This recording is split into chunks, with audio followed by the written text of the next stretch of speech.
relax, relax. Relax, relax. Relax, relax.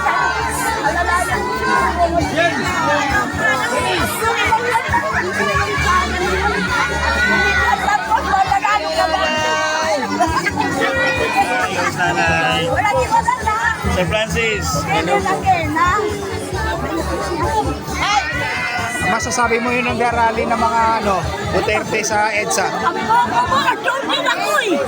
Kaya doon kami sa Aguilar doon. Yung yung Sara, ang pumal na. Sige, subukan mo. Ano masasabi mo nagrarally sila sa EDSA? Wala yun. Wala yun? Kasi bayaran yun ako. Bayad? Ang pumal na yun si Sara. Sara, mas bangag ka pa sa tatay mo. Bakit may papaho pa yan? Lipinan ng Presidente Marcos. Kaya libigin yun. Lipinan ng bayani. Sundalo ng panahon ng hapon. Ang tatay mo. Muli, maaari lamang po na magsibag tayo sa ating mga upuan dahil sa ilang sandali na lamang ay dadating na po